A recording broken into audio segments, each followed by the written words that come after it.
যীশু খ্ৰীষ্টৰ সৰ্বশ্ৰেষ্ঠ নামত আপোনাক অভিবাদন জনাইছোঁ। পবিত্ৰ বাইবেলৰ জোহনে লিখা শুভবাৰ্তাৰ 14 অধ্যায়ৰ প্ৰথমটো পদত আমি এনেদৰে পঢ়োঁ, তোমালোকৰ হৃদয় ব্যাকুল নহওক, ঈশ্বৰত বিশ্বাস কৰা আৰু মোতো বিশ্বাস কৰা। নিস্তাৰ পৰ্বৰ সময়ত যেতিয়া প্ৰভুৱে নিজৰ শিষ্যবিলাকৰ ভৰি ধুৱালে আৰু তাৰ পাছত তেওঁ নিজৰ ক্ৰুচৰ বলিদানৰ বিষয়ে শিকাব ধৰিলে, শিষ্যবিলাকৰ মন বহুতো ব্যাকুল হৈ পৰিছিল আৰু এনে অৱস্থাত প্ৰভুৰ বাক্যই সিহঁতক সান্তনা দিছিল।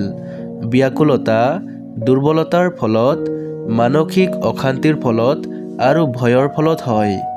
ব্যাকুলতাৰ দৰে দুৰ্বলতা পাপৰ ফলতে হয়। পাপৰ দণ্ড ঈশ্বৰৰ দ্বাৰা নৰক নিৰূপণ কৰা হৈছে।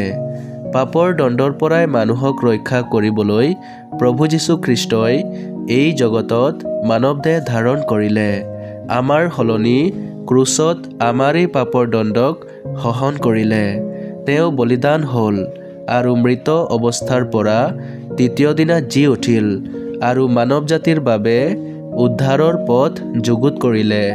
সেয়েহে প্ৰভুৱে নিজৰ শিষ্যবিলাকক কৈছে, ঈশ্বৰত বিশ্বাস কৰা আৰু মোতো বিশ্বাস কৰা। যিকোনোৱে প্ৰভু যীশু খ্ৰীষ্টত বিশ্বাস কৰে তেওঁ উদ্ধাৰ পায়। তেওঁ নিজৰ পাপৰ ফলত উৎপন্ন হোৱা দুৰ্বলতাত শক্তি পাই ওপৰলৈ উঠে।